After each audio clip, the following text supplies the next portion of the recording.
According to Vice and a bunch of other news reports, Putin actually talked to Elon Musk before Elon Musk tweeted out his peace plan to end the war in Ukraine. Recently, dude, this story is wild. So recently we've been kind of talking about on the channel about Elon Musk, because Elon Musk has been putting out some pretty bad takes on Ukraine. Elon Musk put out a Twitter poll where he's like, hey guys, how about we give Russia Crimea? You know, how about we have another referendum in all of the Russian occupied territory? We guarantee Ukraine doesn't join any alliance structure to protect itself. And he just kept on like putting out like all these proposals, and he got a very negative reaction. He got a very negative reaction to that from Ukrainians, from the international community, from Twitter. He even got a Twitter response from Zelensky and some ambassadors. One of the ambassadors from Ukraine actually told Elon to go fuck himself. Zelensky made his own Twitter poll about which Elon Musk does the people love. Do they love the one that supports Ukraine or the one that doesn't like Ukraine? And so he was getting dragged, but then he started like just pumping out takes that felt like it was like straight from the Kremlin, right? One of the takes he pumped out was, hey guys, did you guys know that in 2012, all of these sections of Eastern Ukraine voted for a pro-Russia candidate? Maybe they do want to leave and join Russia. It looks like there's a lot of sentiment in Eastern Ukraine to join Russia. Now, the thing that really peeved me about this talking point, and I've heard this talking point usually from Russian state media, not from American like political commentary, or like, I guess, South African political commentary, South African to American political commentary.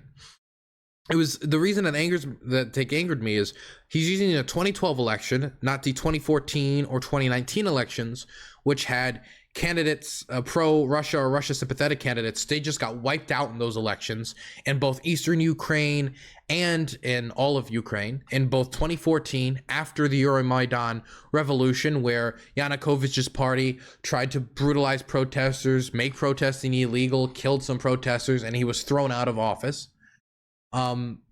After that, in 2014 and 2019, it seems like the whole of Ukraine was a lot less sympathetic towards Russia. So that was the first thing. He is specifically cherry picking a period in time before Euromaidan and before Yanukovych's government brutalized protesters to make it seem like Eastern Ukraine is more sympathetic to Russia than it actually is. And just because you voted for a party that is sympathetic to Russia does not mean you want to be part of Russia. If I voted for a party that was sympathetic to Canada, that does not mean I want to become a Maple Leaf, right? And so it was really angering to see him just pump out these uncritical, like, it felt like not really, he didn't really think the takes through even. It felt like he was almost regurgitating talking points given to him. Because if you really think about it, why would he know specifically about the 2012 election, but not the 2014 and 2019, the more recent elections that would be more representative of the country? Why would he do 2012? I think we might have gotten our answer. Because according to Vice and a bunch of other news reports, Putin actually talked to Elon Musk before Elon Musk tweeted out his peace plan to end the war in Ukraine. 1 second, I'm fixing my watch. There we go. So this would be a bombshell if true. If Elon Musk talked to Vladimir Putin before tweeting out proposals that would cave to the majority of Putin's demands, this would indicate that Elon Musk might have literally just been given talking points that he then just regurgitated publicly after talking to Putin. But then that would make that would make sense when you consider, like, why did he know about this 2012 election and why was he focusing on that and not Googling the 2019 election or the more recent elections? Why was he just basically saying, let's give Putin everything he wants? Well, this would be a pretty surefire answer. It would answer those questions. That the reason why he gave Kremlin talking points, the reason why he wanted to give the Kremlin everything they wanted, was because he was talking to the Kremlin. Let's read the article. Elon Musk spoke to Putin before tweeting Ukraine peace plan. The world's richest man spoke directly with Vladimir Putin, Eurasia Group's Ian Bremer wrote. Elon Musk spoke directly with Russian President Vladimir Putin before tweeting a proposal to end the war in Ukraine that would have seen a territory permanently ceded to Russia. It has been claimed. This is scandalous. In a mail out, I can't even explain how this is crazy actually. In a mail out sent to the Eurasia Group subscribers, Ian Bremer wrote that Tesla CEO Musk told him that Putin was prepared to negotiate, but only if Crimea remained Russian, if Ukraine accepted a form of permanent neutrality, and Ukraine recognized Russia's annexation of Luhansk, Donetsk, Kherson, and Zaporozhye. So to be clear, Putin was prepared to negotiate if we gave him Crimea, all of the territory he's annexed and occupied, and accepted neutrality. So Putin's prepared to negotiate if Ukraine gives up its sovereignty, allows its occupied lands to be continued to be filled with mass graves, and gives the Russians basically everything they want. A fucking ridiculous proposal, and this is why when people say negotiate, negotiate, negotiate, Putin's baseline for negotiation is keeping all of the territory that he's annexed. That's his baseline. That's his minimum. He's not in touch with reality. You cannot negotiate with those who are not in touch with reality, either because they're actually crazy or because their political situation means they cannot accept anything less because they've kind of put all their eggs in one basket, which the Putin administration has done with this invasion. Yeah, the baseline for negotiations is giving Russia everything. The baseline is giving Russia everything. It's ridiculous. According to Bremer, Musk said Putin, one second, let me make that smaller. According to Bremer, Musk said Putin told him these goals would be accomplished no matter what, including the potential of a nuclear strike if Ukraine invaded Crimea. But by the way, the potential of a nuclear strike. The potential of a nuclear. Listen to that. Listen how. Notice this when you listen to Russia talk about nuclear strike. It's never, if they do this, we will use a nuclear weapon. It's, maybe we can use a nuke if they attack the Crimean Bridge, like Dmitry Medvedev said. Okay, Ukraine attacked the Crimean Bridge. No nuclear weapon was used. Well, maybe. It's always wiggle room because they don't want to commit to anything. They don't want to commit to using a nuclear weapon because the Kremlin knows how detrimental using a nuclear weapon would actually be for their foreign policy. Bremer wrote that Musk told him that everything needed to be done to avoid that outcome. Last week, Musk posted essentially the same points on Twitter, although he suggested that the referendums in the annexed territory slammed as a sham votes by Ukraine and the West be redone under supervision by the United Nations. Musk earlier this year challenged Putin to single combat and said they had spoken to Putin in a video conference last year, making no mention of this more recent reported chat with the Russian president. He became popular in Ukraine in the early stages of the war by dispatching his Starlink internet terminals to keep the country's military connected after Russia's invasion. I've already said that before. I've already made this comment before, but I've helped fund the delivery of Starlink in Ukraine. Starlink is extremely useful to Ukrainian forces, extremely useful to Ukraine, was very valuable in many different fights Ukraine had early on and still are today. But his company was, to at least a certain extent, reimbursed for the delivery of Starlink. And his delivery of Starlink does not mean that these are good points. These are still bad points. Ukraine, while winning, while the Russians are the back foot, while Russia is seeing the cracks in its society get worse and worse as people flee from conscription, this is when we should say, okay, let's now give Russia everything they want. It's fucking ridiculous. Bremer wrote that Musk said he had refused a Ukrainian request to activate Starlink in Crimea. According to UK news people, the Financial Times, Ukrainian forces have repeatedly connectivity issues as they continue their counteroffensive in the areas previously held by Russian forces in the east and northeast of the country. Musk responded by criticizing the Financial Times reporting, saying that what happens on the battlefield is classified. Okay. The Ukrainian response to Musk's Twitter peace proposal was succinct. One diplomat told him to fuck off, while the Ukrainian president posted his own online Twitter poll. If this is true, this would essentially mean that Elon Musk worked as a puppet of Vladimir Putin. And I mean that, like, for real. he just was a puppet. And I don't mean that as in the Kremlin controls him. I mean that as in the Kremlin gave him talking points, and he chose to essentially repeat those talking points publicly with very little alteration.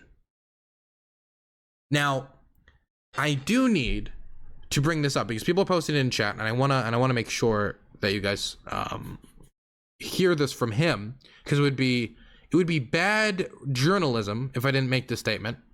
Elon Musk has responded to this, and he has essentially denied it. He has denied it in its entirety. Here he is denying it. It's not true. I've spoken to Putin only once, and that was about 18 months ago. The subject matter was space. So at this point, it's Ian Bremer against Elon Musk. It is Ian Bremer's reporting versus Elon Musk. Now, I assume most of us probably trust Ian Bremer more than Elon Musk, right? Obviously. We probably don't have the best view of Elon Musk, definitely since he gave such bad takes on the war, and Elon's opinion about giving up all this territory to Russia is not something we like here. And his take about the 2012 election is so specific that it's hard to believe he didn't pull that from somewhere else, that he didn't just come to, I was Googling all the elections in Ukraine and the 2012 election just fell from the sky. It feels like it was a talking point almost given to him. And so that's why I kind of lean more towards, I might actually believe this story. I might actually believe this report. But right now, it's Ian Bremer's word against Elon Musk's word. And so, honestly, Elon has been rebuked by Bremer. Elon has rebuked this claim.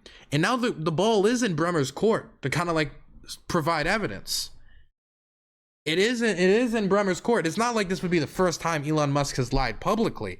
We all remember about what happened in Asia when it came to him accusing that rescue diver of being a pedophile when those kids were trapped in a cave in Asia.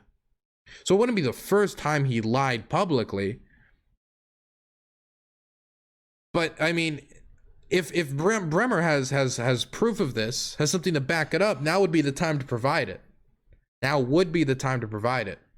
Do you guys think he talked to Putin, or do you think this is just bad reporting by Bremer? What do you guys think? Imagine if he has the audio recording. There's no way that there's an audio recording. I don't know what kind of proof Bremer could provide though, because this would be something I assume would be told to him by like an informant or by a source, not here is the audio recording. He just said this. Bremer responded. Oh boy, Bremer has responded. Okay, let's see. Elon Musk told me that he had spoken with Putin and the Kremlin directly about Ukraine. He has also told me what the Kremlin's red line was. I have been writing my weekly newsletter on geopolitics for 24 years. I write honestly without fear or favor, and this week's update was no different.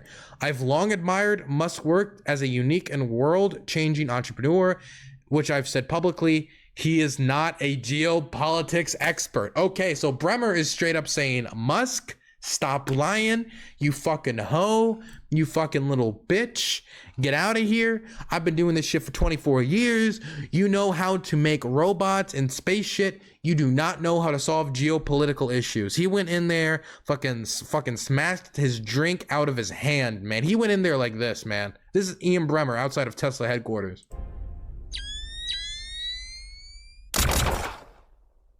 He went in, man. He went in. Okay. Damn. Well, I guess it's up to you guys to decide who you trust. Personally, I respect Bremer.